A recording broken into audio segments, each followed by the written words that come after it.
Hello guys, mga ka-Don Mekaniko TV. Ayan. Meron tayong binabang differential carrier dito sa likod guys. Kasi ang problema nito kapag nilalagay sa drive or reverse, ang problema nito may salyada, may kaltag sa likod. Kaya na-check ko, ang problema nito itong kanyang differential carrier sa likod. Ayan guys, papakita ko yung carrier na binaba namin. At saka ito yung tsura ng ilan itong Pajero na ginagawa namin na 2008 model na Palaka. Ayan guys, ito nga pala yung Pajero na ginawa namin na binaba namin. Kung makita yung video kanina kasi medyo busy, tinanggal namin itong axle, kanyang rear hub, pati mga rotor disc kasi bago matanggal itong differential niya, kailangan tanggalin muna itong axle nito guys. Yan siya nakapwesto sa ilalim. Ayan dyan. Hindi ko na nakuha ng video kanina ito guys. Kaya ngayon ko lang papakita sa inyo. Ayan. Rear differential.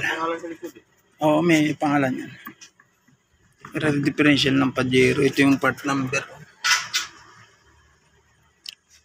Ang problema nito pag nilagay sa drive, may salyada, may play na sa loob ito guys. Kasi dito sa gilid na to, wala naman siyang adjustment dito. Ito yung Pajero Palaka na tinatawag. Anong modelo ito kuya? 2008 model. Ayan. Makikita niyo po dito, wala itong adjustment. Tinatanggal natin itong puwet nitong differential.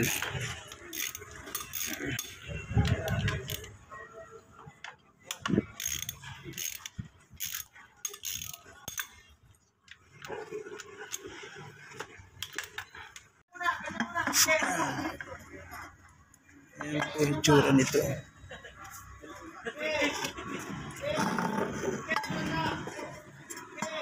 Tsura nitong likod na to. Ayan.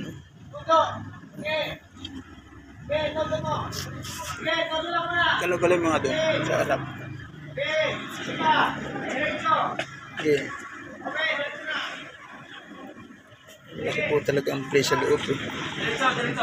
Ayun, laki po ang play. Problema po nito yung bearing.